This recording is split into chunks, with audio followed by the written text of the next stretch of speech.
ఈ రోజే డౌన్లోడ్ చేయండి, మీ ఫేవరెట్ షోస్ చూడండి.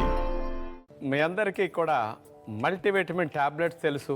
ఇంట్లో పెద్దలకి అవసరమైనప్పుడు పిల్లలకి ఉపయోగిస్తూ ఉంటారు కదా.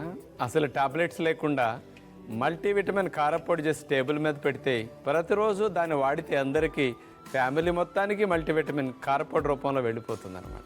మరి అలాంటి ఎక్కువ విటమిన్స్ని కలిగించే కారపొడి టేస్టీగా మన పద్ధతిలో ఉప్పు వేయకుండా ఎట్లా చేయగలం ఈరోజు చూడబోతున్నాం. మామూలుగా అయితే మునగాకు, కరివేపాకు కారపొడులు మనం చేసుకుంటాం. ఈ రెండిటితో కారపొడి చేస్తే ఓన్లీ విటమిన్ ఏ కారపొడి అనొచ్చు.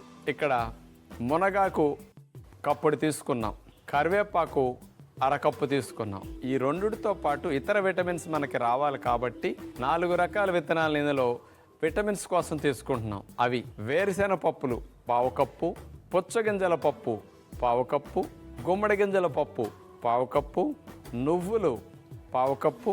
ఇక అందరు కారపొడి అంటే వాడే తెలుసు కదా మీకు.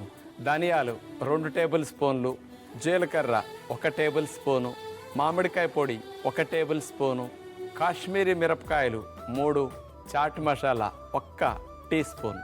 దీనితో మల్టీవిటమిన్ కారపొడి ఎలా తయారు చేసుకోవాలో మనం ఇప్పుడు చూద్దాం. కరివేపాకుని, మునగాకుని వేపుకోవాలి దోరగా. ఈ రెండు బాగా విటమిన్ ఏ ఎక్కువ ఉన్న ఆకులని చెప్పొచ్చు. స్టవ్ వెలిగించేసి మనం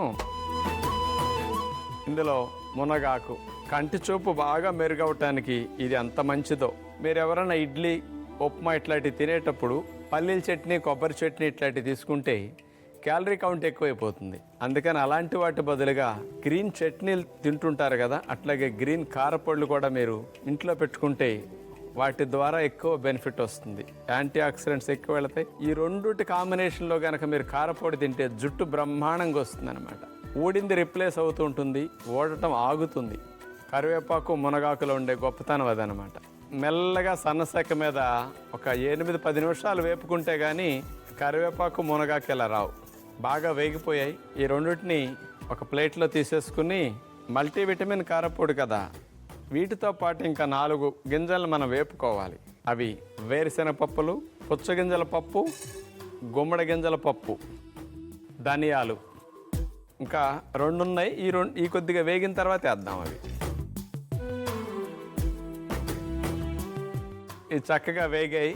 ఇందులో ఇప్పుడు మనం జీలకర్ర, నువ్వులు, ఎండుమిరపకాయలు, కాశ్మీరీ మిరపకాయలు, ఇవి కాశ్మీరీ మిరపకాయలు వాడుకుంటే రంగు వస్తుంది, వాసన బాగుంటుంది, కానీ ఘాటు ఉండదు మనకి. నువ్వులు మాత్రం ఏమాత్రం ఎక్కువ వేగినా బాగోవు. ఇవన్నీ దోరగా వేగాయి, నువ్వులు టపా ఉంటున్నాయి. ఇంకా పొయ్యి కట్టేసాం కదా. వీటన్నిటిని ప్లేట్లో తీసుకుని కొద్దిగా గోరువెచ్చగా చల్లారనివ్వాలి. అప్పుడు మిక్సీ జార్లో వేసుకుని మనం కారపొడి చేసుకుంటాం. మిక్సీ జార్ తీసుకుని వీటన్నిటిని జార్లో వేసేద్దాం.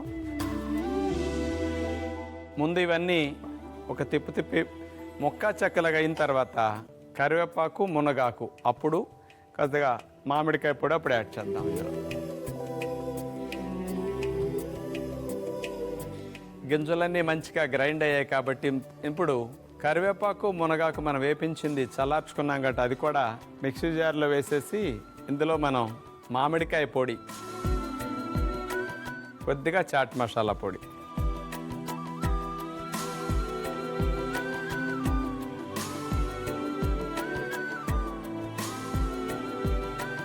మల్టీవిటమిన్ క్యాప్సూల్స్ లాగా మల్టీవిటమిన్ కారపొడి, చక్కగా పెరుగన్నం తినేటప్పుడు 1 స్పూన్ కారపొడి నంచుకున్న మంచి బెనిఫిట్స్ వచ్చేస్తాయి.